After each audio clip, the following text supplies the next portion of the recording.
inaumiza na inaumiza sana.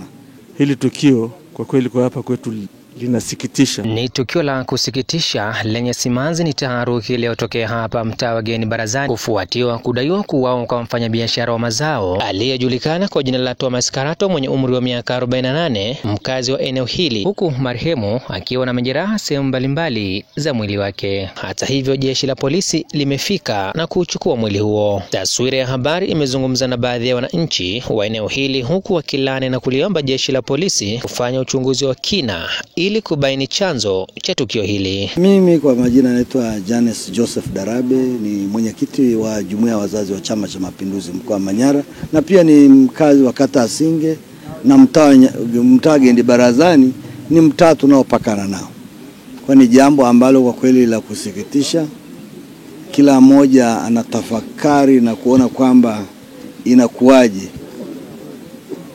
kwenye mtaa wetu tumempoteza mtu ambaye ana watoto wadogo, ni rafiki yetu, tunafanya naye shughuli mbalimbali za kiuchumi.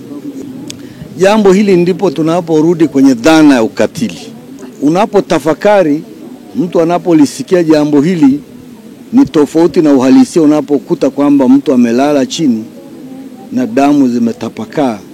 Mtu ambaye labda jana ulikuwa naye lakini leo unakuta jambo hili.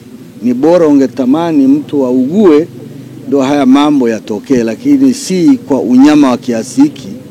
Mimi kwa jina naitwa Gerald Nixon. Hili tukio kwa kweli kwa hapa kwetu linasikitisha, kwa sababu kuna tukio lilitokea kama juzi, haijapita wiki mbili. Kuna bwana alichomwa kisu hapo hivi na watu wasiojulikana. Mpaka sasa hivi wako ndani, na sasa hivi tena tunakuta tukio kama hili. Lakini hatuelewi hawa jinsi, kama mimi nafsi yangu sielewi jinsi walivyokuwa naishi huko ndani, ila naambiwa tu kwamba walikuwa wanaamuliwa ugomvi mara kwa mara.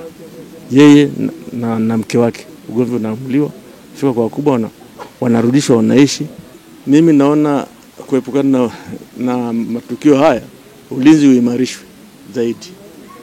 Kuna vijana wanatembea tu hawaeleweki, wengine wanakuja wageni tu hapa hawaeleweki.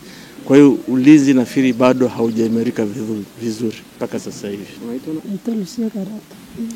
Ndugu yetu hapa kama mwezi wa mwaka jana hivi alikuwa ni mfanya biashara, kwa hiyo akawa ile biashara imeshindwa, maana ilikuwa imeishiwa.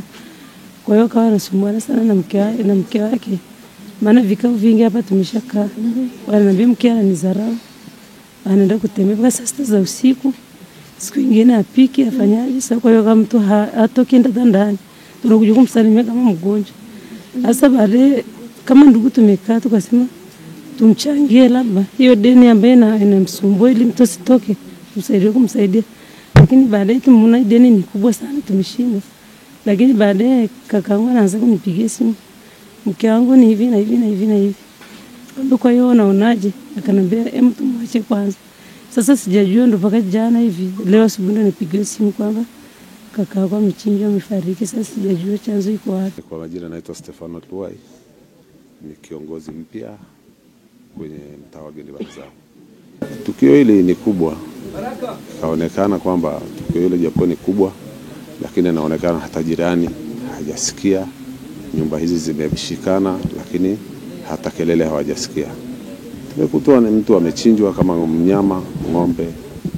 Basi bwana huyo mtu amefanya jambo lake alikusudia, na tayari mtu huyo na kupoteza maisha. Nyumba haijavunjwa kabisa. Nikiripotia Dodoma TV kutoka hapa mkoani Manyara, mimi ni Kitana Hamisi, Kimvuli cha Jamii.